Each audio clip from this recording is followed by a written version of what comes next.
ప్రతి గడపకి వెళ్తుంటే ప్రతి ఇంట్లో కూడా చాలా చిరునవ్వుతో మళ్ళీ మేము జగనన్నకి ఓటేస్తాం, ఆయన వస్తేనే మాకు బాగుంటుందని చెప్పని ప్రతి ఇంటి నుంచి ప్రతి అవ్వ కావచ్చు, ప్రతి తాత కావచ్చు, ప్రతి పిల్లలు కూడా జగన్మావయ్యకే మా ఇంట్లో ఓటేస్తామని పిల్లలు చెప్పడం కానీ ఎంతో సంతోషంగా ఉంది. ఎందుకంటే అది జగనన్న పరిపాలన విధానం అని చెప్తున్నాను మీ అందరికీ కూడా. ఎందుకంటే జగనన్న సంక్షేమ పథకాలు అందించేటప్పుడు కులం చూడలేదు, మతం చూడలేదు, రాజకీయ పార్టీలు చూడలేదు, అర్హత ఉంటే చాలు పథకాలు ఇస్తామని చెప్పిన విధంగా ముందుకెళ్ళబట్టే ఈరోజు ఇంత చక్కటి స్పందన వస్తుంది. అదేవిధంగా ఈ డివిజన్ సంబంధించి అనేక సమస్యలు ఉన్నప్పటికీ కూడా మా ముఖ్యమంత్రి గారు జగన్మోహన్ రెడ్డి గారు ప్రమాణ స్వీకారం చేశాక అనేక రకాలుగా డివిజన్ అభివృద్ధికి నిధులు కేటాయించడం జరిగింది.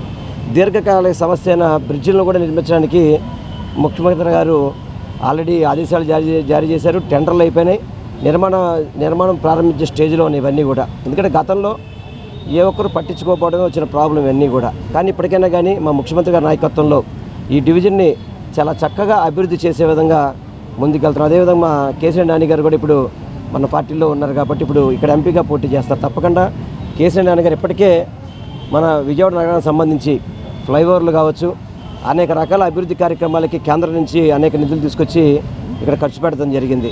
రానున్న రోజుల్లో మరొకసారి మళ్ళీ కేసీఆర్ నాని గారు ఎమ్మెల్యే ఇక్కడ జగన్మోహన్ రెడ్డి గారు ముఖ్యమంత్రి అయితే తప్పకుండా ఈ యొక్క విజయవాడ నగరం చాలా అద్భుతంగా అభివృద్ధి చెందుద్దని. ఎందుకంటే కేసీఆర్ నాని గారికి విజయవాడ మీద ప్రత్యేక శ్రద్ధ ఉంది.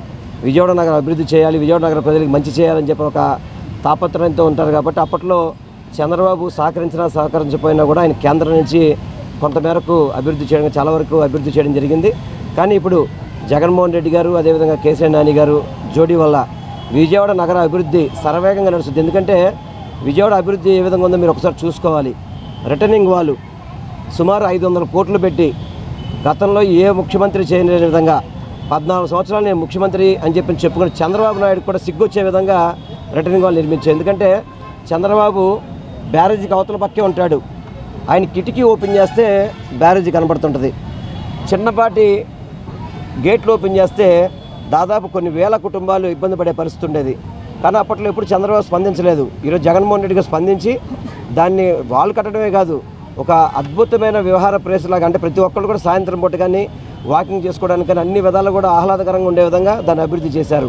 అదేవిధంగా మీరు పార్కులు చూసుకోండి, కావాలంటే అన్ని పార్కులు డెవలప్ అయినాయి, గ్రౌండ్స్ మన స్టేడియంస్ డెవలప్ చేస్తున్నారు, ప్రతి ఒక్కటి కూడా అభివృద్ధి చేసుకెళ్తున్నారు. కాబట్టి ఈరోజు విజయవాడ నగరంలో 3 సీట్లు కూడా గెలుస్తామని చెప్పిన పూర్తి విశ్వాసం. ఎంపీగా కేసీఆర్ నాని గారు కూడా మంచి మెజార్టీతో గెలుస్తారని చెప్పని ప్రజల యొక్క దీవెనలే మాకు అన్నీ కూడా కనపడతాయని చెప్పి మీ అందరూ కూడా తెలియపరచుకుంటాను.